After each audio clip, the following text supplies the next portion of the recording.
Welcome back to the Bonsai Builders Podcast. I'm your host, Addison Galambos. We talk a lot on this show about building trees, but today we're talking about building an empire. My guest today is Derek Delisi, and he's the founder of Canada Bonsai. You've probably seen his logo on Instagram or online. I love that bright red color in the background. So Derek just celebrated the 6th year anniversary of his business. Congrats, Derek.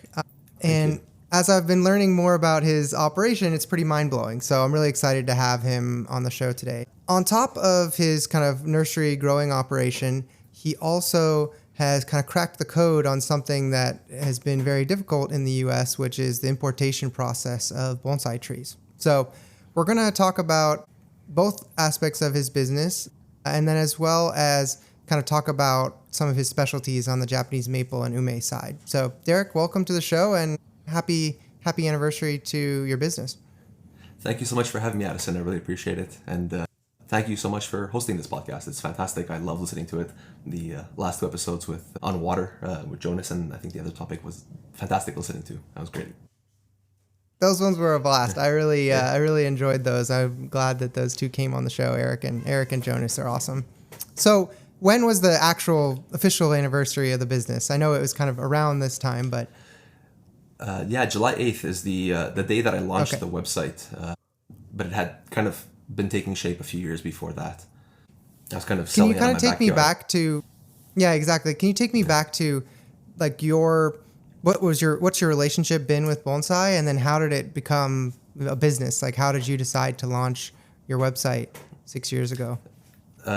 So kind of oddly enough, I think you have a similar passion. It started with corals, propagating corals in a reef tank and stuff like that. I also had freshwater tanks and was propagating freshwater plants, just really trying to make some money on the side to buy the nicer fish that I couldn't afford, and kind of got into propagation. But then once university got serious, I kind of abandoned the reef, the whole reef thing, and was always along, like throughout my entire life, like as long as I can remember, always kind of interested in Japanese maples in general. That was like kind of like a side project going on. And no matter where we lived, I moved around quite a bit. I always found a way to plant one somewhere or have one on the balcony, and that was always my thing.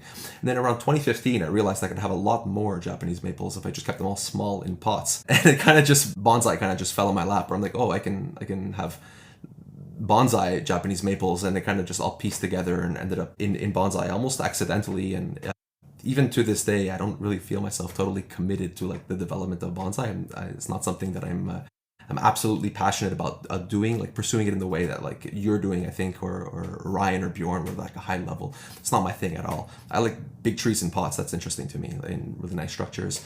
That's part of what I'm also doing. But yeah, just to get back to the point, around 2015 or so, I decided I was going to get serious with propagation in order to expand my Japanese maple collection. And then around 2017, 2018, I started selling on Facebook Marketplace and listing things on various classifieds platforms, whatever I could find. And things were selling really well. So I decided to kind of take it a little bit more serious and a little bit more seriously. And before you knew it, I've got 12 acres now of stuff going on.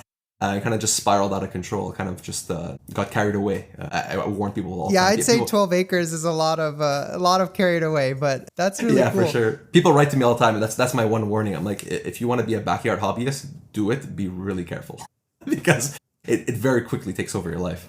Oh, very interesting. Yeah. So, yeah, can you talk to me about the scale a little bit of your grow operation? So you have, these 10, 12 acres. Do you... is that all planted, or like how do you? Yeah, I'm on the way there. What stage of development are most of the trees? Yeah, I'm on the way there. So in 2018, we were living downtown Montreal, so I had a tiny backyard, like 20 feet by 20 feet, and I was using every inch of that backyard. Then during COVID, we moved to Halifax, so I was living there on the East Coast. Had a slightly bigger backyard with a little bit more, and kind of expanded there. And then after COVID, we finally decided to move back to Quebec. I'm just south of Montreal. I say Montreal because everybody knows Montreal, but I'm just south of Montreal in a city called Brossard. And my wife works downtown Montreal, and around that time I was also quitting my job. I used to work for McGill University, which is kind of how all these other doors opened, like importation and all the logistics and administration and stuff like that, which is kind of like my true area of expertise. I just pretend I'm a bonsai hobbyist. And so when we decided to move back to Quebec, we were looking for land that was both agricultural but also very close to downtown. For my wife, which doesn't exist really. We're kind of looking for an impossible thing. And one property happened to show up, which is like connected to the like extended subway system that they just did. They call it the REM. It's like a train system that connects to our underground metro system. And we happened to find a house right next to the final station, which is on 12 acres. So it was like jackpot. We couldn't believe it. So jumped on that property right away. In the first year, I built a greenhouse, and there was already a stable that I basically converted into a workshop, a big garage door, like the typical bonsai workshop that like Andrew or Ryan have, like big open space with a big garage door kind of thing, and kind of just slowly been converting that into more of a functional workshop. And now I'm kind of gradually taking over the 12 acres. So I'm going to be doing a solar passive greenhouse. I don't know if you're familiar with those. It's like the quarter circle ones that don't run on any electricity. So I'm going to be doing that because one of the big problems here is that I have to deal with winter. And then the actual field of the 12 acres is kind of being used for 3, possibly 4 purposes. One of them is bonsai production. So it's going to be something like 3 to 5 year old plants. Another, which is kind of like, it's quickly becoming my main source of revenue for the business and like almost pulling me away from bonsai a little bit, is producing plants for landscapers. There's like a massive demand from the Asian communities in Canada, especially in Toronto and Vancouver. A lot of Chinese and Japanese people especially, who are looking for plants that they had back home, or plants that just are significant to them culturally or that they just like, who want for their gardens. And it just so happens that I have 450 varieties of those plants. And I'm the only source, so I've been field growing material to basically plant into landscapes. And then I have like a kind of like a third product line, I guess, now, which is basically I treat everything as bushes and produce a lot of like cut branches and flowers and stuff like that for restaurants across Canada, mostly for like high-end like edome sushi restaurants or like yakitori restaurants. But there's some demand from the Chinese and Vietnamese community as well. So that's very cool. Gradual thing. So I'm using about 1.5 acres now. And like as we're speaking, there's a tractor in the back digging trenches, and we're draining the field and trying to lay out the land for the next. By the end of this season, I should be taking up a total of like almost 4 acres. And then every year try to add 2 or 3 more. Yeah. The trouble with scaling is like expanding. Everything. Yeah, it's the same thing like in a lot of hobbies where like you expand 2 acres. Okay, now I need a bigger pump. Now I need more of this. Now I need more of that. I need electricity. And so the scaling is never just like, let's lay out landscape fabric and do it. There's like a whole other, it's super expensive to take on 2 more acres every time. Do you have different brands or like front ends for each of these different product lines, or they're all under the Canada Bonsai umbrella? Yeah, that's been one of my big issues. I kind of like have a multiple personality with Canada Bonsai. And so like what I actually have on the website was intended for hobbyists who I thought were like me, people who wanted projects or more advanced trees or even young material of rare varieties and stuff like that. That tends to be like the public face of the business, but it actually represents maybe about 5% of what the business actually does. So like, for example, on the website this year, I sold maybe 1,000 plants or so. And in reality, in the background, I sold about 70,000 plants wholesale to a whole bunch of other places. I do a lot of beginner stuff. So when I initially launched the company, I told myself I was never going to do Mulsi, and now it's my primary function along with the landscape plants. It's an inevitable if you want to survive as a bonsai business. If you're not producing material for the mass market, you can't survive. Like Jonas mentioned it recently in the podcast, where like a lot of the time we're talking about 1% of the population when we're talking about how to fine tune our water or fertilizer or stuff like that. We're speaking to nobody. Yeah, exactly. Yeah. And from a monetization perspective, like you can only wring so much money out of the 0.01% or whatever, right, at the bonsai hobbyists. Yeah, makes sense. Whereas the beginners, like people at the top of the funnel that are getting into bonsai, they need to be served with something good to start out their collection with, and there's a lot of them, right? So it makes sense. Yeah, that's the thing is I started, my first bonsai was an indoor bonsai, and for the longest time I killed it and then realized I needed to go outdoor. And I used to tell people all the time that like in indoor bonsai I should be an outdoor bonsai somewhere else in the world, and kind of just turn those people away constantly. And then I realized at one point where I'm like, it was actually like through conversations on the Bonsai Nut forum and kind of just thinking out loud with people, where I'm like, I actually just need to help these people. Like somebody's asking me for an indoor bonsai, I need to provide them with something of good quality where they're going to be able to keep this alive for a year or two, learn the basics. And then eventually they might choose to do indoor bonsai forever, but hopefully they'll be like, okay, now I have a balcony or I have space and I can accommodate outdoor bonsai. So there's that first step where I had to like come to terms with the reality that the first step for the majority of people is going to be an indoor bonsai. And like I try to avoid people like on Mother's Day, my sales in the background just kind of totally explode. And I hate that. It drives me crazy. Because I'm like, it's like surprising someone with a kitten for Christmas, like it just, that tree's dead. Yeah. Yeah.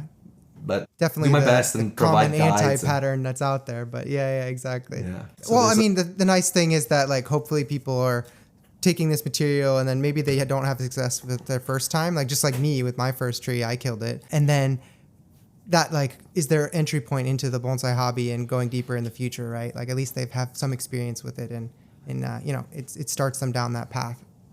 Yeah, I like kind of supply them with like a massive intro package, much more than like a hardware store does, or like there's bonsai for sale at IKEA here, and I'm like, these people, they take a plant home and they have no idea even what the species is. It's not even written on it, just says bonsai. That's terrible. So I try to provide people with enough information that I don't feel guilty, but two, I want them to succeed because I just want them as lifetime customers. Yeah, absolutely. Yeah. Makes sense. I like that. So one thing that you said that really interested me was that, for every one bonsai plant you sell, there's 1,000 nursery plants that you sell.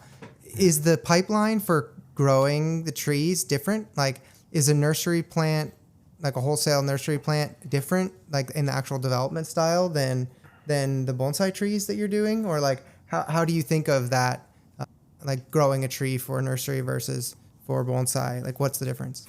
Yeah, so from the very start, they're identical in the sense that I do everything from cutting. I don't have any grafted material.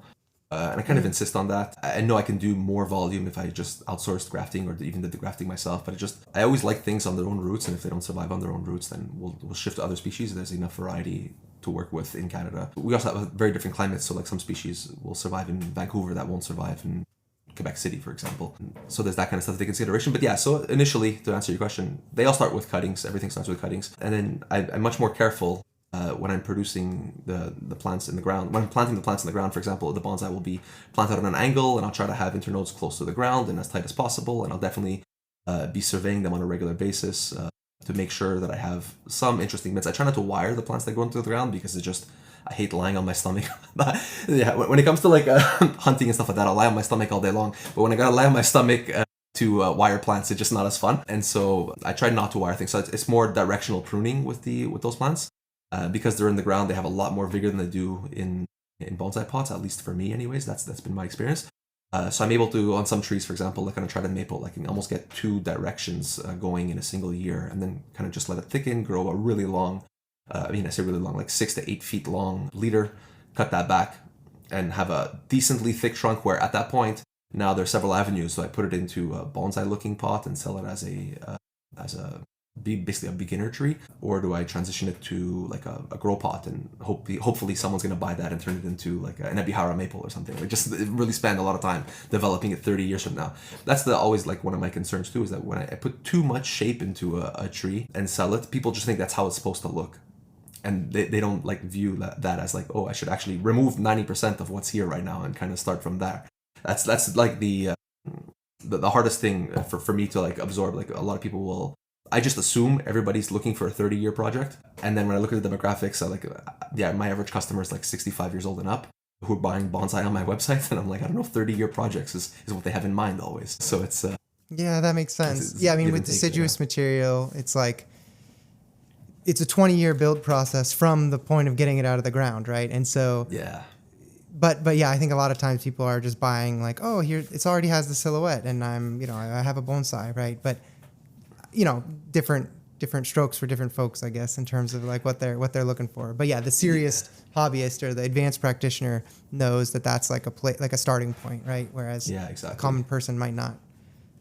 So do you have do you do something differently with the roots for trees that are destined to be bonsai versus nursery stock? Because I imagine like there's a lot, like you don't really care that much about the roots for a nursery wholesale tree, right? When I do the initial repots, I kind of put them into 3 categories, where there's like a premium category that I keep for myself. And then there's the like a secondary category where the roots are good enough where they're on a 360 circumference, but not necessarily absolutely magnificent. Those will be sold, like those might not even necessarily go in the ground. I'll just keep them in pots and make sure that they're well maintained. And then stuff that has less interesting roots at the roots, because oftentimes I'll take a cutting and the roots will come out just on one side. So those will most often be destined for landscape. That's for sure. I mean, it's initially, like in the first couple of years of the business, I was totally obsessed with only selling plants that had absolutely perfect roots.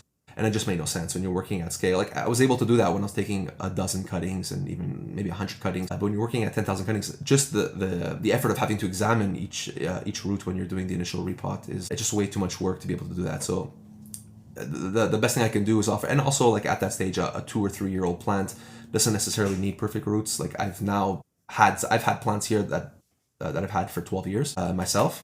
And I've seen roots go from terrible to very, very good. I posted pictures of that too online, where you can actually do a makeover to a 5 or 6 year old plant. That's no problem at all. And encourage roots on the 360 circumference and totally recover. So I put less emphasis into the roots than I would like to, because that 0.5% of people who care aren't significant enough for me to invest the amount of hours and charge what that would cost to produce. Yeah, it's very time intensive. Well, and like people can just buy seedlings or yearlings or whatever from you to use as root grafts, right? So it's not like you can't recover from slightly suboptimal roots. Makes sense. So I mean, how did you learn to grow correctly? Because I feel like there's a lot of material out there on doing bonsai, but there's not a lot of material on the grow process, at least from my perspective. But I'm curious what your experience has been. Yeah, I'm like, I have done no formal training whatsoever besides like signing up to Mirai Live or Bjorn's platform and listening as much as possible. But again, a lot of their content for a very long time was kind of irrelevant to me. I'm not working on advanced trees, and that either of them were working on. And so getting the information was a little bit tough at first, until I started reaching out to professionals and semi-professionals and just hobbyists and stuff like that. When I was in France, I went to go visit a few propagation nurseries and learned a lot from them. When I came back, I sent an email off to Bill Valvanis and was like, hey, I'd love to come just say hi and learn as much as possible. He spent almost the whole day with me. I showed up. It was just him and I. We walked the whole garden. He explained to me the process of every single tree, and he had his book that shows the kind of development process. I think it's like 40 or 50 years of development for the trees. And I learned so much in that experience, and learned a lot from like blogs like Jonas's blog, or Brian Van Fleet has a fantastic blog that's kind of like super underrated. That's called Nabari Bonsai. It's like the best blog for beginners. I send it to people so often. He's got really detailed work. He's like one of those, like, he's a hobbyist. I don't know if he has aspirations to become a professional, but he's there. Like his work is really, really good. His explanations are fantastic. He's a really great educator. Like he could totally like jump into the scene and take over. He's like really, really, really good. Not take over, but you know what I mean? Like he could enter. But yeah, he's really great. And then Brent from Evergreen, Brent Walston, who runs a nursery on the West Coast, I think. He was like really good. We exchanged like our email thread. We have an email thread of like a couple hundred emails. It's just absolutely fantastic. There's gold in there. Like I wish one day I could ask him if I could just publish it and publish that email thread of just me as a total beginner asking him how to propagate Prunus mume and him explaining it to me in like absolute detail, to like the every detail you could possibly imagine that I could think of. He had, and was like reading my mind in advance for like not just those, but like so many other species. And then also just like nursery basics and stuff like that. So I've had a lot of mentors. There's in Quebec, southern Quebec here, there's Yves Letourneau, who runs a nursery called Bonsai ENR. And he's been my mentor now since I started, from the very start. So I owe the most to him for sure. He started in the early 80s, and he started with propagating maples and then just became a full-on propagation nursery. When I originally launched Canada Bonsai, a lot of the material that I was selling was just purchased from him and then distributed across Canada. He doesn't have a website. He doesn't do like shows and stuff like that. So it was really just grabbing material from him and selling it to supplement the material that I was growing myself. And I still do that to today. I outsource.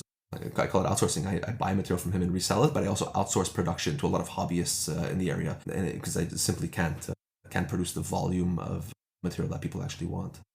So yeah, it was kind of self-taught, but also learning from people. Yeah, working as well. With a lot of really powerful. Just like Sergio Kwan's blogs on Bonsai Nut, showing the development of his tree. Like you learn so much from like 5 years of documentation of how he developed that Arakawa, for example. Is just like mind-blowing amount of detail and knowledge. Like it's as good as like, I should have mentioned for sure, like International Bonsai Magazine and Bonsai Today. They both have really good information about growing and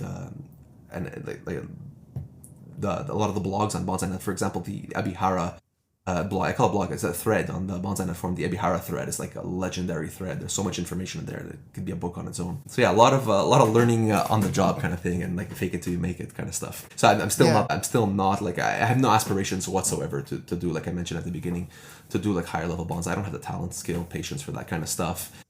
Which was one of the troubles of when I was getting into the hobby. I'm like, where do I belong in this hobby? Is it just propagation, or like where else can I like use the skills that I do have, which are highly academic in this field, and so importation kind of came into play there a bit, something that I already had a background in a little bit. Yeah, I mean, it just goes to show you that there's a lot of knowledge out there if you're hungry enough. Like I can feel your passion for like sucking up that energy, that knowledge from wherever you can find it in how you're talking. So it makes a lot of sense. Like you're finding these things that answer the specific questions that you have as you're doing it, and then using that to expand your process. So I mean, what have been some of the key things that you've learned over time? Like, what's a big like error that you ran into, in year 1 or year 2, and then you're like, oh man, I got to do that differently the next years. I'm sure you've run into a few of those throughout your process. Yeah, there's so many. Fertilization is one of them for sure. In the first couple of years, I think I destroyed I spent a lot of money roaming Canada. Buying up plants that could have parent plants to produce stuff. Either people that were doing bonsai and had, because like in the early 80s, a lot of people were just basically hiding plants in their luggage and bringing them back from Japan. So we do have like every species you could possibly imagine already existed in Canada. It was a question of me being kind of like a gatherer of all this material and bringing it all to one place and then propagating it. So I was like getting these plants and bringing them home and kind of didn't know really how to take care of them. I burned a lot of stuff with over fertilization or under fertilization, missed waterings. It was a wild learning curve for that kind of thing. A lot of diseases too, because in Quebec, like our last frost can be as late as June. We had one, I think it was like June 15, like a couple of years ago. A lot of our vineyards really suffered when that happened. And so you're essentially keeping plants indoors until June 15. So they're entirely leafing out. So diseases like a fungal disease, especially lack of airflow, powdery mildew on Japanese maples was just like totally out of control. And then you're indoors, so like, am I going to spray a fungicide and like breathe that in? So it's very, very hard to like, and you can't really vent because you vent in minus 30 Celsius. I don't know what that is, Fahrenheit. It's very, very cold. Air is coming in, it would just basically zap anything near that vent. So it's the learning curve was like really, it's a bit like reef aquariums where you get to a certain size where everything kind of stabilizes. But if you want something that's like a 10-gallon aquarium, it's the hardest thing in the world to do as opposed to a 100-gallon aquarium, which gets so much easier. And there was a lot of that going on too, like trying to like you mentioned recently in a podcast, like playing with the water quality in a reef aquarium, it gets totally out of control. But so now I have like a 600-gallon reservoir. So when I tweak water, even if I trip and drop a bucket of fertilizer into it, it barely moves the needle. You know what I mean? Like I have much more leeway and margin of error. So there was a lot of that kind of stuff that went on. A lot of like just in terms of like the aspects of the shipping as opposed to the growing. Like I was putting plants in boxes and just shipping them, and luckily customers were very, very patient with me. But they were receiving totally destroyed boxes, and just figuring out how to ship plants across the country and what time of year to do it. If it's too early, they're freezing. If it's too late, like now if I ship a plant, it'll get cooked on the way to wherever it's going. And then how long things can survive. I was doing a lot of tests, like how long plants could survive in boxes. I ended up doing a lot more tests. I shouldn't have shipped as many plants as I did to customers before doing those tests. I kind of have it all figured out now. It's been a roller coaster though, especially the shipping of plants. I think a lot of people refuse to ship plants outright, and I totally sympathize with them. It's one of the most difficult things I do. If I ever had to like truly hire someone to join this company, it would be somebody to just handle shipping a lot better than I do. Yeah. So a few things that I wanted to touch a little deeper here. I guess if you're growing things indoors, you extend that season, but is that like the secret there is just that you have to rely on expansive greenhouse space to truly get like the kind of proper amount of growing time that's going to let you kind of actually run a business doing this? Or is like agriculture in general big in Montreal? Yeah, agriculture in general in Quebec is absolutely massive. It's really well supported. Okay. There's a really thriving industry. And then ornamental horticulture is very weak. We outsource most things to BC. Like most of our stuff comes from BC or Oregon that gets into our like lawn, in front of houses kind of gardens. For bonsai production, it's a little bit, there's the producers like me, we're only a handful, who work out of greenhouses. It's absolutely necessary. There's no way about it. And the greenhouse is kind of held to basically a degree or two above freezing point all winter. And so your material kind of stays dormant in there. The hard part there is making sure it doesn't overheat, but that's easily done with like kind of ventilation and stuff like that. But for the average hobbyist, it becomes very complicated because if they have a tree or two, there's a whole bunch of different strategies. An unheated garage, a shed with a small heater, a crawl space. Some people put them in a cooler and bury them in the ground. We used to get a ton of snow, so it used to be possible to just lie trees down on the ground and kind of let them get buried with like a mulch and then snow on top. But in recent years, we've get very, very little snow, and so a lot of plants that used to survive here in that way don't anymore as reliably. And then there are people like me and there are a few other people who just rent out green space. So like I have a lot of customers who bring their trees to me for the winter, and then they come pick them up in the spring. And then throughout the winter, they'll come to my place, they'll work on their trees. And obviously when it's totally freezing outside and you can't bear to stand outside for very long, it's really nice to come into the greenhouse that's kind of nice and warm and you work in the sun all day. So it kind of becomes like a hangout for some people. I'm kind of selective with who I let come here because theft is like a major issue. It is everywhere in the world for bonsai. So I'm selective with whose trees I accept to store here in the winter, because I know they're going to want to come hang out throughout the winter. But yeah, that's really, it's a main challenge. So we get our last frost. It used to be, so occasionally it'll be as late as like June 15. But for example, this year, I think it was April 11 was my last frost here in Brossard. Yeah, so as of April 11, I can move everything out of this outdoors. But now by April 11, all of the trees have leafed out and they're used to a much warmer weather. And then I'm moving it to outside and they're just above freezing. So now they think like, is it fall? Like what's going on? So there's like it's careful. And like we don't have that luck basically. Like a lot of people have problems with insects, because you inside the greenhouse, like aphids is like a really tough thing to control. You always have them, and if you spray inside a very small space, it's suffocating.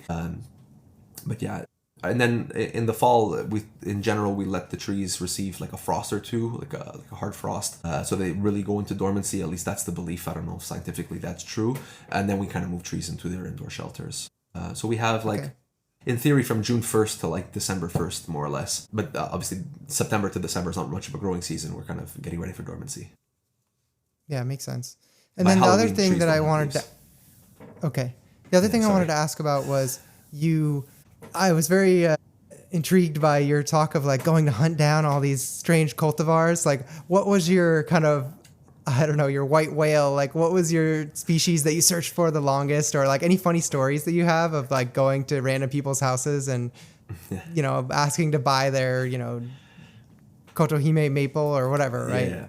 Yeah, there was a lot of that. So how it started actually, I always loved Japanese maple, so I always kind of wanted them all. They're like Pokemon. You're kind of like, I need one of every, but it's impossible, right? You're pursuing something that there's like 3,000 varieties now. It's impossible to have them all, but you kind of like pursue it anyways, knowing that you can't like achieve it. It's like this strange thing. And then my mentor, Eve, at one point I had gone to his nursery and he said he's going to stop producing Katsura maple because there's not much of a demand for it. And he wants to start focusing on the others. And I'm like, hold on. If you don't produce Katsura maple by cutting, like who's going to do it? We're just going to lose this in the whole bonsai community. Like they'll never be available again, because if I buy them from cutting, we got an air layer, just so inconvenient. I'd rather just show up here and buy as many as I want. He used to produce them by batches of 100.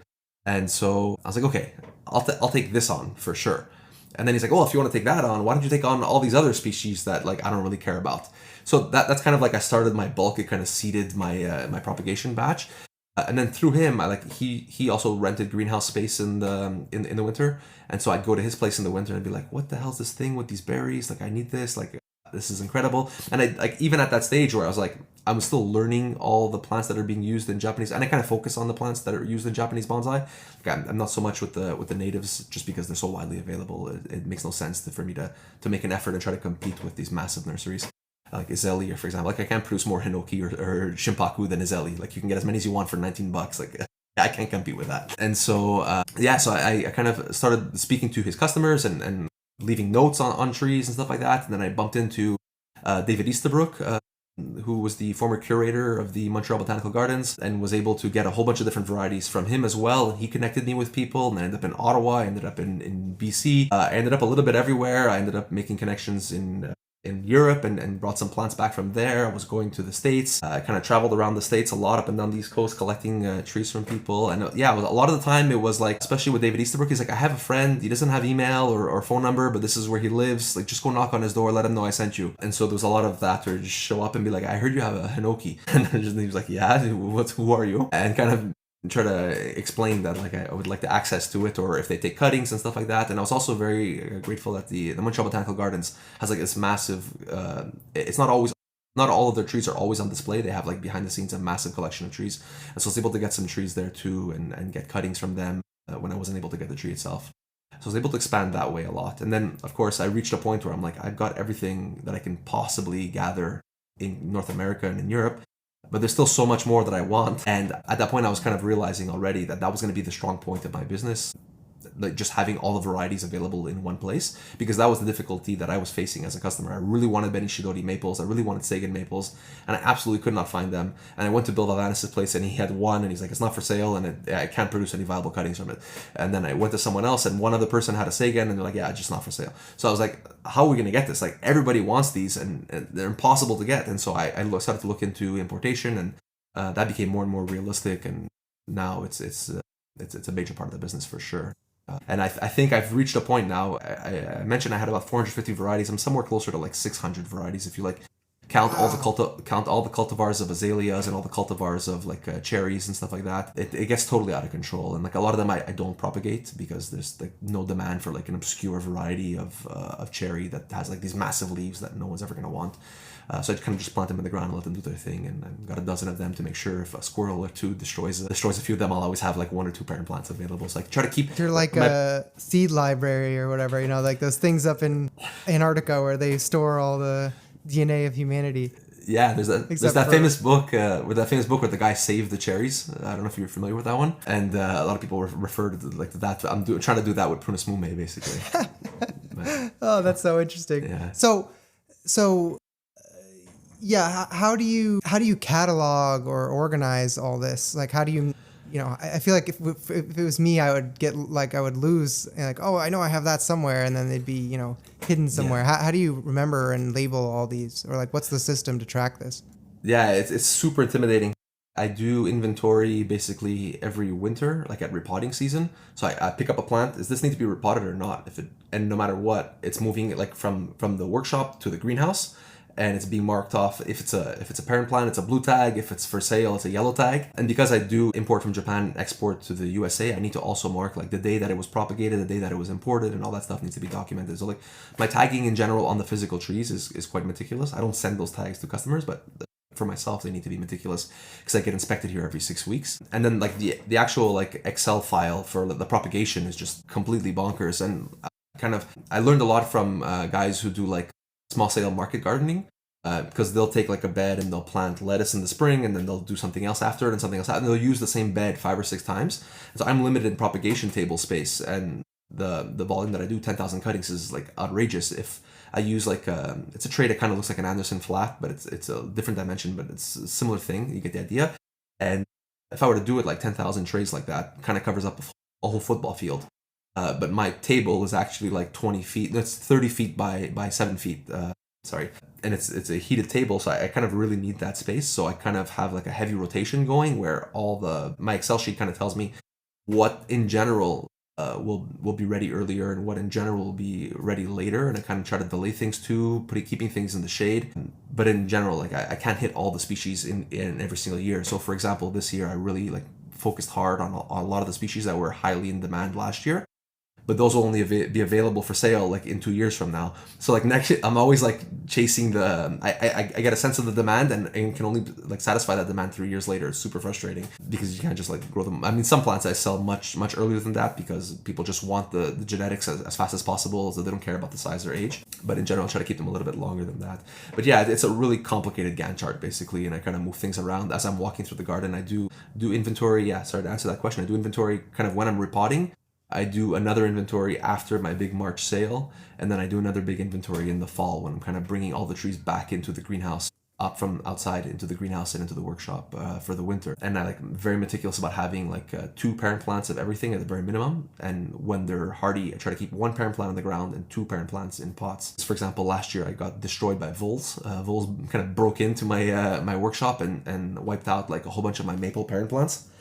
I lost maybe like 10 years of work basically. I had like Sagans that were like 6 feet tall that produced like hundreds and hundreds of cuttings for me every year that they're gone. They ate like 8 inches of the trunk all around, like a perfect ring, as if it was an air layer. So as soon as I noticed, I kind of tried to produce an air layer, but the plant was already like, you can't air layer in January. It just doesn't work. So it was, by the time it kind of tree leafed out and was ready to actually do air layering, it had been completely dried out and it was dead. So now I have now I keep a cat in the greenhouse who solved that problem. These greenhouses are sounding like quite the place. You know, you've got hangouts, you've got cats, you've got voles. Yeah. Canadian greenhouses are the place to be, the community center apparently. Yeah, it's like it doesn't help that I'm like in a big agricultural field. Like I don't like if I was in a city, I had fewer problems, I think. But because I'm here, I've got foxes, raccoons. I got raccoons that will like claw the side of my greenhouse, tear the plastic, and come in. So like I'm always on watch for when it's totally freezing outside. If they cut a hole in my greenhouse, I'll lose everything in that greenhouse overnight. There's no way the heater can keep up. So I have to like set up cages to make sure the raccoons are kind of like dissuaded from breaking into the greenhouse. But it's so tempting for them. You see all this beautiful green foliage in the greenhouse. Sure. Yeah, there's food, in the middle of winter. Warmth. It's paradise. Yeah, and they feel it that right makes through sense. the ground. Yeah. So it's a lot of sense. challenges. I hadn't thought of that. It's terrible. So I don't recommend it to anybody. I wanted to ask about the importation process and like how you kind of even figured that out. I mean, obviously, no need to share anything that's proprietary here, but yeah, I'm just curious about if you can kind of demystify the importation process a little bit. I was in Japan recently for Kokufu, and I remember seeing kind of the sign, like your little booth area where folks could leave trees that could be brought back to the U.S. And so, can you just take me through like how you even started tackling that problem and like how how that's been going? Yeah, for sure. So when I was in the pursuit for all these like unusual species and cultivars, I reached out to a lot of mentors, and everyone told me importation was impossible. And that didn't make sense to me. I'm like, it's got to be possible. Like, I see they're doing it in Europe. I know that they're getting plants from Japan and Europe, and we have a very similar like culture and world, and like I don't see why it wouldn't work. So I kind of pushed, and eventually figured out how to import trees from the U.S. into Canada. And I did a few of them as a test, and it was extremely easy. All those required is a phytosanitary certificate. So the person selling the tree got a $5 phytosanitary certificate, handed that with the tree to me, and I drove back into Canada. And when I got to the border in Canada, the guy was like, "What are you doing?" And I'm like, "Yeah, I got a plant and the paperwork for it." And he's like, "Go, have a nice day." So it was the easiest thing, and I was like, that really like opened my eyes. I'm like, okay, like I don't know if Japan will be this easy, but there must be a way. And so I kind of worked with the CFIA, and I realized that there actually were already formal routes in place for importing trees. A lot of them had to do with like research permissions and stuff like that. And my prior background, I was doing a lot of grant writing and a lot of research project proposals and stuff like that. And so often I was importing materials, hazardous materials, or even plant materials for research projects for the people who were leading those projects. And so I kind of like already like knew my way around the red tape and had done that kind of stuff before, but always research based. And so I started to reach out to the CFIA, and I was like, what if I wanted to import like a Japanese maple? Like, what would be the process? And they, we have no process in place, but we can try to figure it out, and we'll speak to somebody. And it was always like wishy-washy, and they never really had incentive until I like kind of like wrote them like a serious letter, and I was like, hey, like I'm setting up a business. I'm a farmer in Quebec. I need you guys' help for me to like actually survive as a farmer in Quebec, because this is going to be like a major breakthrough in the thing. And so somehow I got assigned a person who works at the CFIA. That's I mentioned CFIA. That's like the equivalent of the American USDA. So I got assigned a person there who's kind of taken on my file. And of course I have like my own lawyers and notaries representing me and like my pleas. And of course a lot of times when I'm requesting permissions, I'll go through like professors, and we'll have to do like laboratory studies to measure the risks and stuff like that. And so now the way it's set up is that there are like a core block of species with certain permissions that just anybody in whoever wants them can import them from Japan to Canada.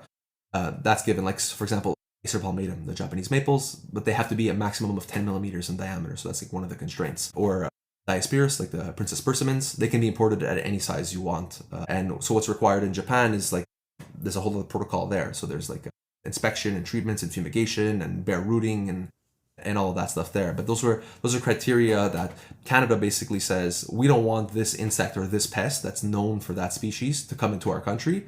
And they ask Japan, what's your process to eliminate that? So they kind of put the blame, so to speak, like on the Japanese association, the MAF, to be like, yeah, we found a way to make sure that you don't get this insect in this plant. And so if ever the insect does show up, Canada is like, we know who to blame. It's the Japanese inspector who said their procedure was good and that didn't work out. So it's like both parties kind of like try to not be liable for their responsibilities, try to be liable for like any things that could possibly go wrong. And I'm kind of stuck in between trying to like please both parties at all times. It's a messy process. So so there are these core ones that not anybody can do. So if you were in Montreal and you wanted to import a plant from Japan, you apply for an import permit. And then the person who you want to buy from in Japan applies for an export permit and a phytosanitary certificate. And then depending on the species, there are a whole bunch of things that the plant needs to be inspected for. But there isn't like a quarantine process or anything like that for most of the plants. Like you can buy it today and ship it tomorrow. The issue with that though is that all the plants need to be bare rooted. And so I've never looked into conifers. I have looked a bit into conifers, and there are some conifers I could bring in, but I just tell people I can't import conifers because it's that much easier, because I don't want to take the risk. There are some guys who import conifers in the U.S., and I've heard they get like 60 to 75% losses when they import Japanese white pines and stuff like that. So I'm not interested in dealing with that. I like the idea that everything that I import, like my survival rate is like, recently it dropped a little bit, but it's like up to 90% and above, because the volume, it went up because of volume and like the amount of plants that I can adequately process. But yeah, so that process is really straightforward now for a lot of people. Some of those were like pre-existing and I made the breakthrough and made them general public, and then others I kind of did A to Z, all of the groundwork, and they're available to anybody who wants them. And then there are of course a whole bunch of other permissions that I got that are exclusive to me for 40 years. And some of them I got in 2020, so basically until 2060 they're exclusive to me, which kind of like is the valuable aspect of my company. I get a lot of offers. People want to buy my business. It's for sale but not for sale kind of thing. I'm kind of asking for an outrageous price if anybody doesn't want to buy, because I'm kind of enjoying what I'm doing right now. I kind of don't want to give up this life. But yeah, so there's a whole bunch of other species that I'm allowed to import. So getting the plants from Japan to Canada was always the goal, but being able to export those very same plants to the USA, which cannot go from Japan to the USA, but now they can go from Japan to Canada and Canada to the USA, required so much paperwork and protocols and permissions.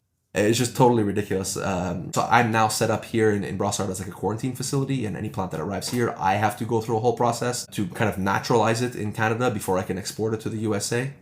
Initially, like when I was doing this like in 2020, 2021, there was like some clandestine aspects to what I was doing, and it wasn't totally straightforward. And it was like, I have the permission, but like it's like the person who gave me the permission there's gray areas that I was kind of taking advantage of, because they said I could do this, but they didn't mention that I couldn't do that. But now it's like all by the book, which is like a massive relief, because when I'm sending $50,000 to Japan, hoping to get $50,000 worth of product shipped here, if something gets confiscated, they can confiscate the entire shipment. There's no exceptions there or wiggle room, and so it's always just a massive risk, which is like I think why a lot of people just don't do this. Because absolutely. The risk or come for your garden, or your nursery operation, right? So it's definitely nice to have the full backing. On that note, one of the issues recently has been with the illegal trees being imported into the U.S. and Canada. They've been popping up on Facebook Marketplace and on our auctions and stuff like that. And one of the I'm kind of like a snitch basically, is that as the only person who can legally import the vast majority of the species from Japan to Canada and Canada to the USA, when something shows up in the USA, if it didn't come through me, it got there illegally. There's no other way. There's no other person who has these permissions on paper. And so the USDA and the CFIA and a whole bunch of other agencies, even like as far down as like municipal police, have consulted me and asked me if trees had come from me and represent them. But one of my concerns too is that I have customers who reach out to me and often want to sell trees to me. But if I get caught with an illegally imported tree here, my nursery closes down. I lose all my import permissions, all my export permissions. Like I have to sell my house and change my name and move to a different country. Like there's no way out of that situation if I get caught with something illegal. So I'm like squeaky clean, like to the point where there's no exceptions, and customers always want exceptions, and I just can't do it. But yeah, that's kind of like the dirty aspect now of what's going on here. It's not always stolen trees; it's sometimes just illegally imported trees, but it's becoming a big issue. Yeah, absolutely. Well, I mean, I've heard talks of like the U.S. looking into, for example, allowing imports of black pines. I mean, I don't know that that's going anywhere, but when I was in Takamatsu, there was like rumblings about like, oh yeah, soon we're going to figure it out, but who knows, that could be 10 years from now. But, I think there's demand, and, why can an azalea be imported, but not a black pine or something, right? I mean, so I think there's hopefully there's people who do exactly what you're doing and figure out how to like drive through these changes and official routes in the importation process, because there's demand, right? So it'd be nice to be able to fulfill that. Yeah, to be totally honest, I think a lot of the past people in the U.S. who have tried to do this kind of went the wrong route. There have been lawsuits, like nursery owners in the U.S. have tried to sue the USDA, which is like, are you really going to sue the U.S. government? Oh wow! Like some people win, but a lot of people lose. Like it's a tough team to go up against. And there's actually a one, I don't want to mention names and stuff like that, but there's a suit that just happened recently where somebody sued the CBSA because they said that it was damaging their nursery business. The illegal trees entering the USA were damaging their nursery business, and it was up to the CBSA to block these when they're being imported by FedEx or UPS or whoever it is. And I'm like, how are you then gonna sue them and then turn around and ask them for special permission to import Japanese black pines or whatever it is? Like, they know you now. Like, you're done. You're cooked. Change your name and try to, or business or whatever. Or have a friend try to file that paperwork. So it's a bit tough, and it's been a challenge for me too when I started wanting to. When I wanted to start exporting to the USA. That was one of the main issues, is that there's like such a stigma against the people who do bonsai, because there's like such a big contingent of people who are bringing them in illegally to either want to stop the illegal stuff or want to do legal stuff, like people suing the USDA for permission to be able to import plants other than azaleas and Japanese white pines. But it's like, that's not grounds for a lawsuit, and you're just harassing and wasting their time and ruining the reputation of all bonsai people. And I don't know if that's happening in other industries, but there's like, as we have like group chats with all the bonsai growers and stuff, and we talk a lot behind the scenes stuff. There's just a lot of that going on, and it's just that you're making enemies with the wrong people. I like always went the friendly approach, like meet with the agent, shake their hands, bring a bottle of wine, and just try to be friends with them, because they're human beings. It's like a police officer, right? If you treat them like shit, then they're gonna exactly. They'll do the same, but you can smile interesting. too. Yeah, it's been the I never even thought of that, like internal baseball kind of side of navigating the government system, right? Makes sense though that exists. So one thing that I had a question about though was, I don't understand, why is there a diameter restriction on certain species and not other species? Like, what is the root of that? Like, what is the scientific reason behind why? Like, if it's 11 inches, it's not good, but if it's 10, then you're okay, you know? Yeah. So they had to establish a rule somewhere. So they chose, I think, arbitrarily. So it's a beetle called the Anoplophora beetle. It's a longhorn beetle. It's beautiful, actually. It's black with white spots. I think it's a gorgeous beetle. But it would devastate our crops if it got here. There have already been some reported in Chicago and then like in Ontario, right near there, and they were managed to like contain it. But that's the goal, is that they're trying to prevent those. So there are specific species where that beetle tends to reproduce, and so in terms of bonsai species, it affects Japanese maples, trident maples, Korean hornbeams, azaleas, and I guess like Kinzu, the Fortunella, the Hong Kong kumquat would be the other one that we and Conara oaks, sorry. So those are like the main species that are limited by 10 millimeter rule because the beetle tends to lay its eggs there. But I hired 2 people to do studies in Japan, and there's no evidence whatsoever that the beetles have any preference for those plants. I haven't actually submitted this report to the MAF yet, so that they can then convince the CFIA, because the risk there is that if the beetles have no preference for those species, maybe they like all the species and I'll get a 10 millimeter rule right across the board for all my plants, and then I could just close my business completely. So I'm like scared to shoot myself in the foot there. So we're kind of doing additional studies now.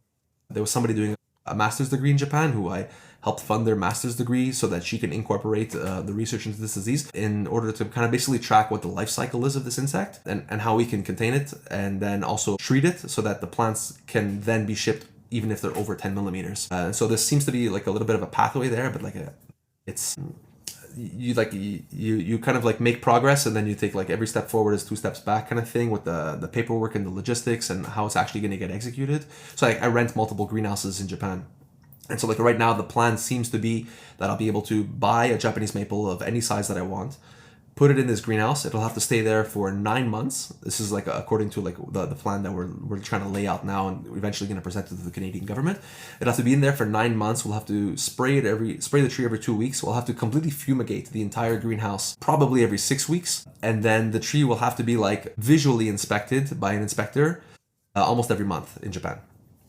So the cost to do that for a single tree is just totally outrageous. So I'm like in a position where I do have clients who want advanced Japanese maples and trident maples, and even Korean maples. That's for sure. Like there's definitely a demand for that. But do I have enough to split this cost over like a greenhouse full of them? Like do I have the money? Like I'll have to buy 250 grand of trees in Japan to fill this greenhouse, leave them there for 9 months, then import them, see how many of them survive the importation process. Hopefully the majority of them in general, because I have imported some older Japanese maples with special permissions in the past, and in general they survive really, really well, these older trees. and then sell them. And how long does that take if I've got so many of them that I have to be able to, so I can divide the cost? Like I've got customers who want to spend $3,000 on trees, but I've got 5 of those customers. I don't have like hundreds of those customers, so it becomes a really, really tough situation to navigate. So I'm already, like, I've spent like 50-60 grand already just on lawyers and research and paperwork and all that stuff to make an advancement here. And hopefully I'm going to find some kind of a breakthrough, and then the next step will be to kind of diminish the costs of actually doing the quarantine process in Japan by maybe sharing that greenhouse space with other people, because there are people who need to process trees for other purposes, like going to other countries like the Arab Emirates or other Asian countries, or sometimes in Europe not so much. I mean, the process isn't so extensive. I mean, like, so there's maybe some room there. So I'm going through with it anyways. It's kind of like this like blind hope, because mostly I wanted some nice Japanese maples for myself, really. Though we'll see how far I can get with that. I really like my goal would be to like put like an Ebihara maple into like the Montreal Botanical Gardens or something like that. It's like my, that like, would be so cool if I can achieve that. Like, and there are some available and they sell for like, I mean, like an affordable, like under 20 grand, which is whatever. It's a lot of money, but it's wild, not, which is like under the price that a lot of trees sell for by professionals made in the USA. Like, so it's not that. Yes, exactly. Yeah. It's not an extravagant amount of money. Yeah. And with the, current, there's a lot of like very affordable trees relatively in Japan versus what you would pay for something of lower quality in the US. Right. So can you walk me through, like, I've been to Japan, six or so times now, and I've always just looked at, just the pots or the stands or the tools, right? Because it's like, all right, I can't get any trees into the US. But, last time I was there, you reached out to me and kind of were explaining this process to me, which has kind of shifted my mindset. And future trips will definitely be looking more closely at trees as well. But can you kind of take me through, like, for a hobbyist going to Japan, like, what should they be on the lookout for? And like, what does the process look like? What's the realistic risks and costs? Like, can you share a little bit with us, so we can kind of understand like how we should engage you in that process if we are interested in coming back? I mean, I guess I'm talking from a U.S. perspective, but maybe you can talk about U.S. and Canada or whatever is relevant. Sure.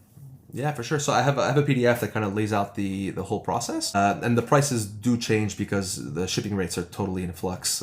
Because of fuel prices and all these other things. So like, kind of like, I recommend that people reach out to me a few weeks before they intend to go. Like, it'll never, like, things won't double in price. The total cost, the fraction of the shipping cost is in there, but it's not it's not 100% of the cost. So it can fluctuate, but not a tremendous amount.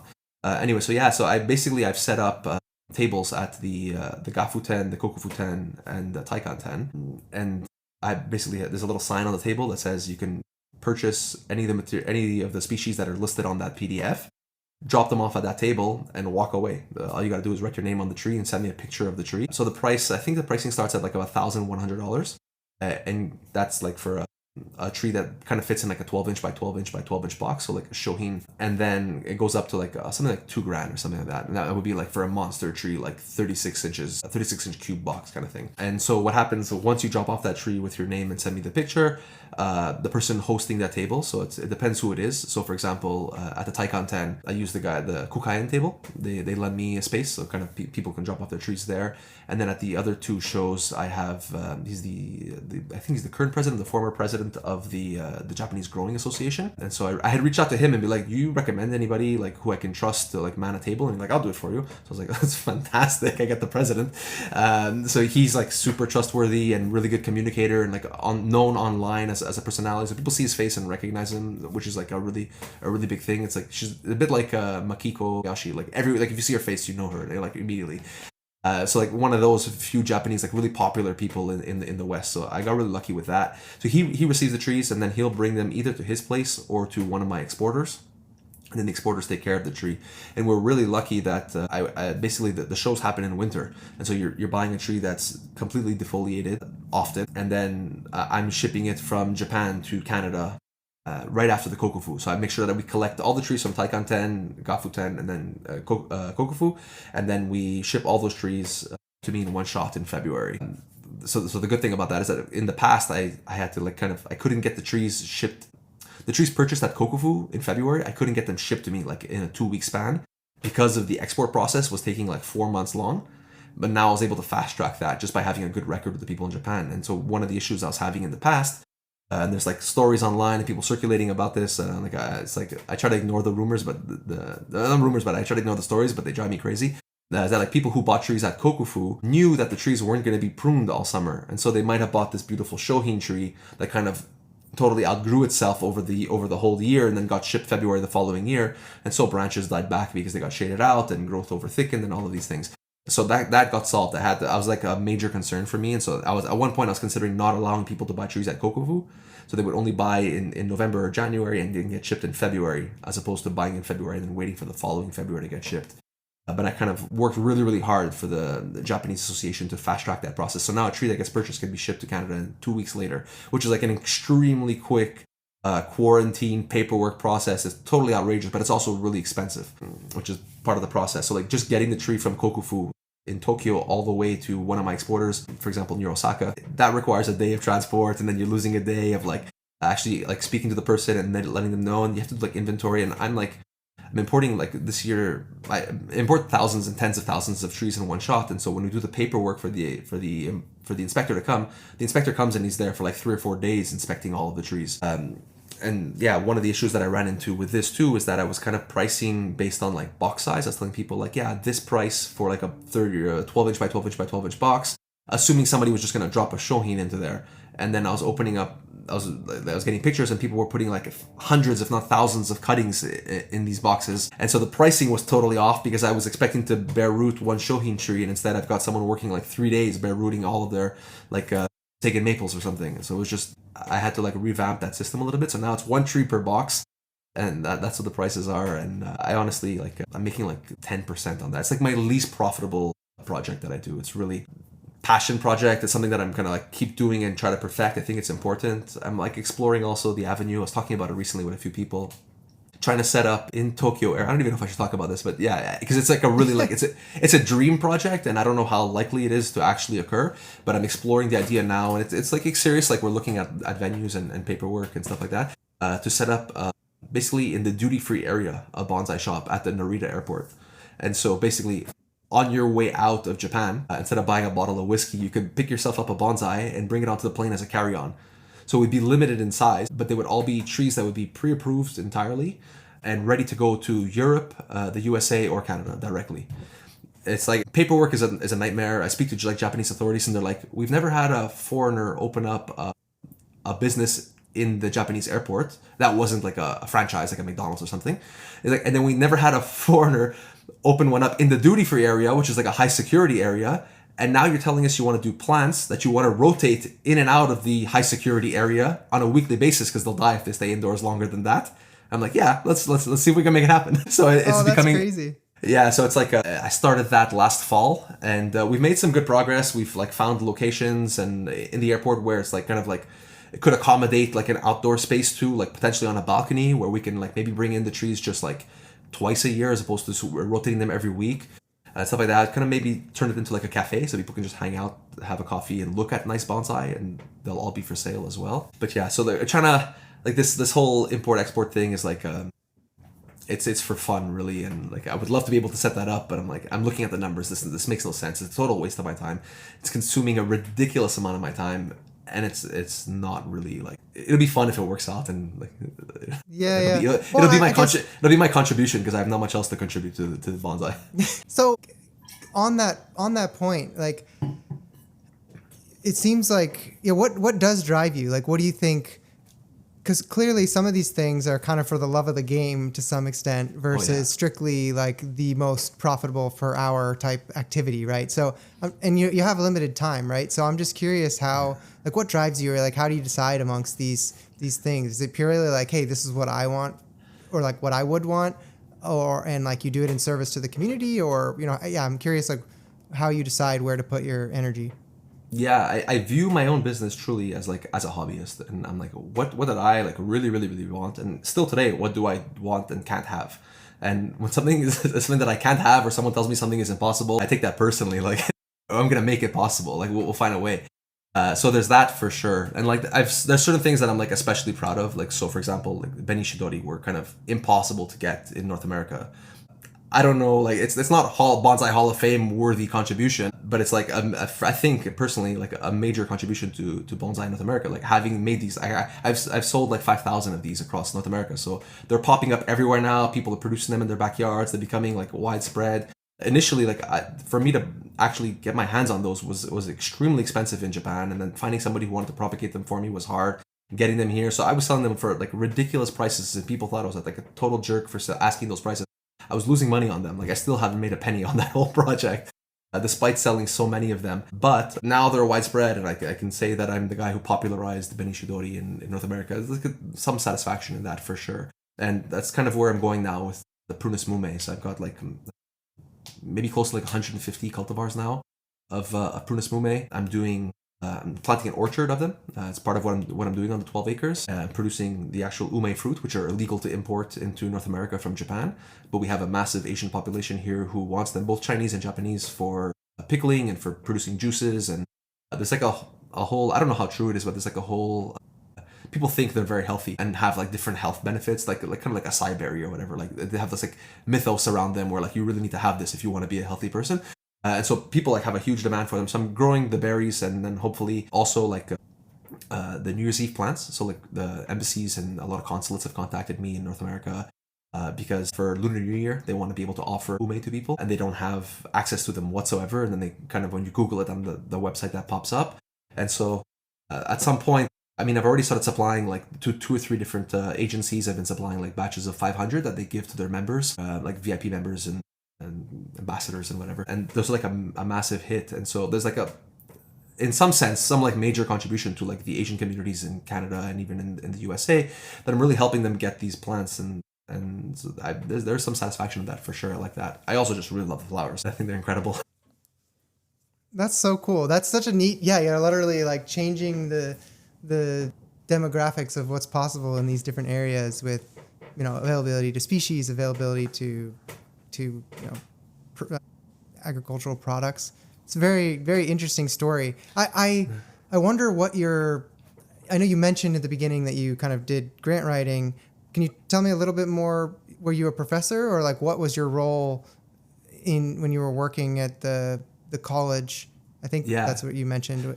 Yeah, so I was while I was studying, I was also working at McGill University. I was working in research and did a lot of grant writing and research proposals there and stuff like that. Okay. Just because I was like a 18-year-old kid, but just in general, like I speak poorly, but I write convincingly. I've been in general, like even my success with like obtaining grants from the government agencies in Canada and in Quebec to support all of these initiatives has been fantastic. It keeps the business alive completely.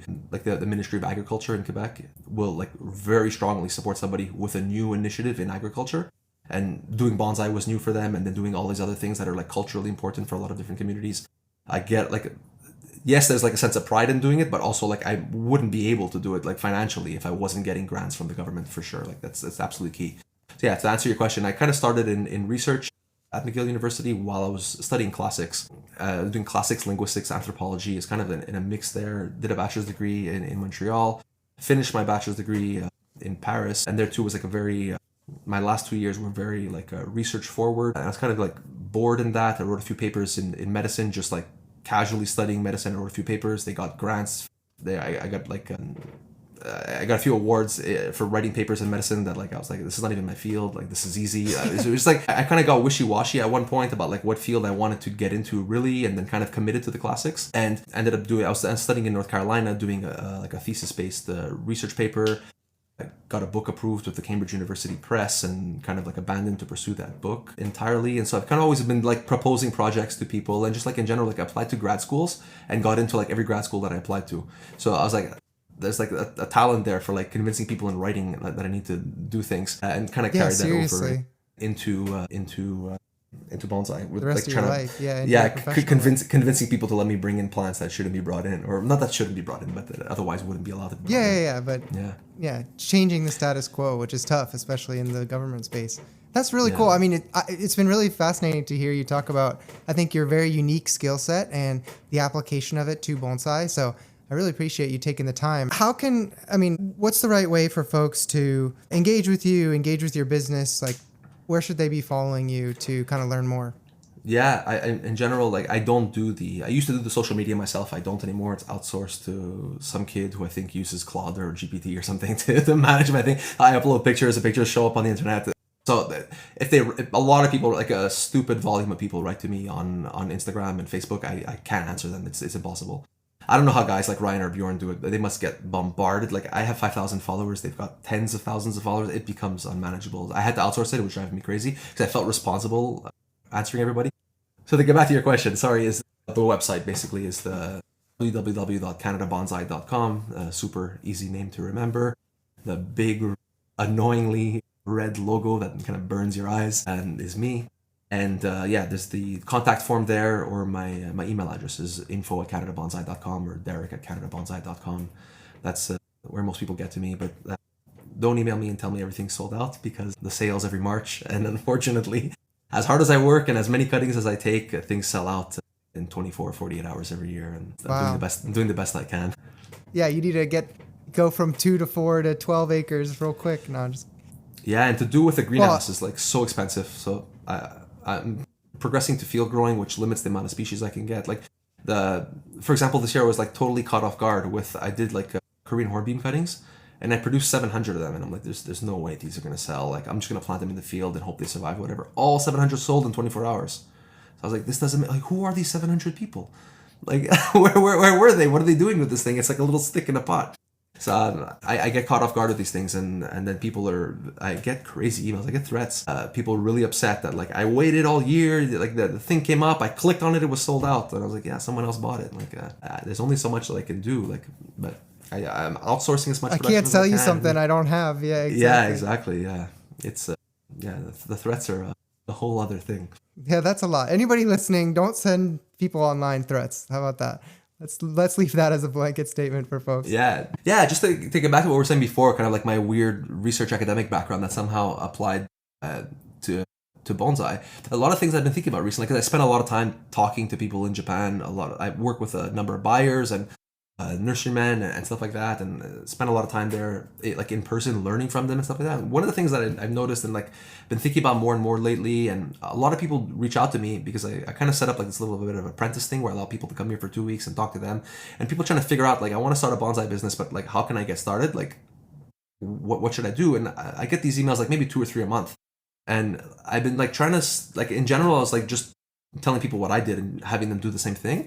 But what I've realized lately is like there's a lot, like it's much more diverse than what we kind of think about it in general in North America. So we have kind of like professionals, and then we have nurseries, and there's not much in between. We do have like high level hobbyists, like Sergio Kwan, for example, is like always comes to mind as like the prime example of a high level hobbyist. But there's like all the like other like jobs, like the tourism jobs and just like the translation jobs and like the publication jobs and all the magazines and all these other things that like there's different categories and different skill sets that kind of come into play. And then there's like all these like nurseries that we have. Like Oregon has this massive production industry where like how many doors would I have to knock on to convince somebody that like if you produce Beni Shidori, like that's your like you're gonna retire. Like all you gotta do is that, and you guys do it better than anybody else. So like there's like these weird like integrations where like somebody at some point just like you couldn't make a list of like the different types of professional jobs that you can get. But when we think bonsai professional, we think like Ryan Neal, but like I'm a bonsai professional too, but I'm a nurseryman, and like there are people who are just professionals in the industry of bonsai, and it's much more diverse than I think a lot of people think about it. And I still like haven't totally wrapped my head around like how many there really are. But I talk to a lot of people who like one of the guys I work in Japan just does translation in bonsai, and he makes a living doing that. And like we don't need that in North America, but there are like other skill sets that apply. And like there's the guy that Ryan spoke to recently on a Symmetry podcast who's doing like the basically does pop-ups at a bar and makes bonsai with people. I forgot his name. I'm like, that's such a cool thing. Like that, I've seen that happen in like elementary schools and stuff like that in Japan, and that's really cool. So I'm hoping that like we become like much more rich industry as opposed to being professionals wiring trees and me producing young plants. We'll see where that goes. Or just like teaching, essentially. The main moneymaker in the industry in the U.S. has been just teaching, right? It's not even selling trees. In the past, it was just like you're a professional, you teach people, right? And that's your main skew or whatever, right? Yeah, but I don't know how guys survive doing that. It's crazy because once again, that pool of people is so small. So if you're not teaching beginners, I don't know, like how much are these people paying you for an hour of work? I don't know. I'm not in that area. I've never hired a professional to work on my trees. Not yet anyways. I will soon. But I feel like there should be a much more rich and diverse set of professionals doing different types of things, but I urge it just yet, but I'm trying to figure it out. I was like, when I initially launched Canada Bonsai, I had set up like a platform, almost like a marketplace on the website, and I was allowing people to like sell their stuff on my website, kind of like eBay or whatever, but just a page on the Canada Bonsai website. And so a lot of people selling their own pots, their own tools. I had a guy who was like, all of a sudden, a guy who was annealing copper showed up, and he started selling copper. And then like we had other people showing up things. I had an irrigation specialist, a lighting specialist who started selling lights for bonsai. And it was like, I was like, cool. Okay, yeah, there's like a whole bunch of like people in the industry who like exist, but they're not like super available or like not like public facing necessarily, but it's out there. And it's one of the things that like are in my mind where I'm like, we need to a list of like people who are like resourceful, who can do the different types of things. I don't know how to do that yet, but that's one of my challenges. Yeah, a directory that makes it. Yeah, something I want to take on. It's simple to know. Yeah, that's something that I think about a lot too, is like, how does the bonsai industry mature, right? You've got this you've got this large customer base across like multiple levels of the funnel. And so you've got this like complexity in Japan, right? Where you can have somebody whose sole job is translating for bonsai professionals from the U.S. to Japan or whatever, right? You can have these really niche jobs, right, that speak to the level of complexity and level of like sophistication of where the industry's at, right? And so I think hopefully we see bonsai continue to grow in the same way in North America, that we can have that kind of complexity and richness to the hobby, to the business, to the profession that enables it to flourish. So that's something that I'm hoping really develops over my lifetime. And I'm always thinking about ways that like I can help contribute to that in the future. So I think it is definitely a fascinating topic. Yeah, I think one of the like major breakthroughs recently has been Jonas and that crew organizing the PBE, and they've been so public with the stuff that goes on behind the scenes.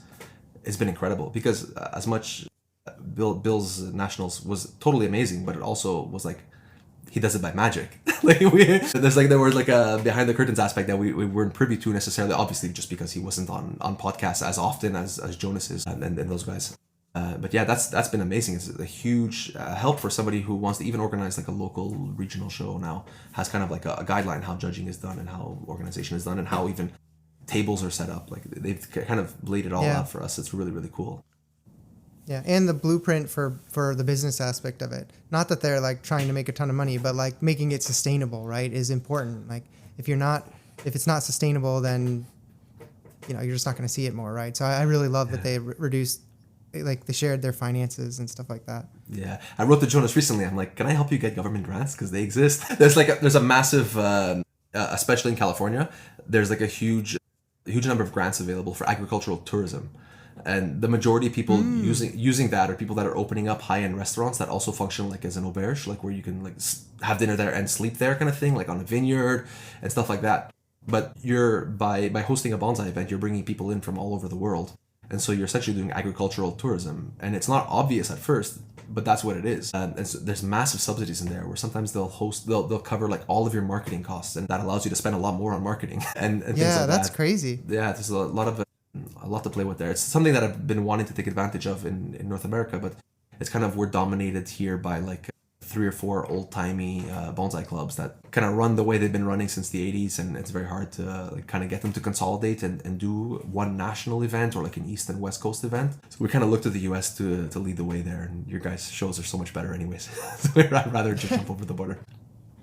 Very cool. Well, again, I really appreciate you taking the time. I'm looking forward to looking more closely at trees when I'm in Japan and actually paying attention to the prices instead of just walking by them in the sales area. So really appreciate you coming on. And yeah, hearing about your very unique skill set has been really, really fascinating. So thanks again for taking the time. And anything you want to leave the guests with as a call to action? No, I actually just want to thank you again. This podcast has been absolutely fantastic. It's the background noise to whenever I'm working in the workshop. If it's not your voice, it's Ryan's voice in the background, and learn a lot. And you've like found this like really interesting way to like engage with people and kind of tease out all different aspects of the world of bonsai. It's like I was saying, it's very rich and diverse, and it's not always obvious. And you're kind of pulling out different perspectives. It's fantastic. I really, really enjoy it. Thank you so much for what you're doing. Of course. Yeah, it's been really fun meeting folks like yourself, and I learn a ton from recording the episodes. So I hope people also can take advantage of the things that I'm learning. So thank you so much, and I hope everyone has a great evening, great day whenever you're listening to this, and we'll be talking to you next week. Fantastic. Take care, Addison.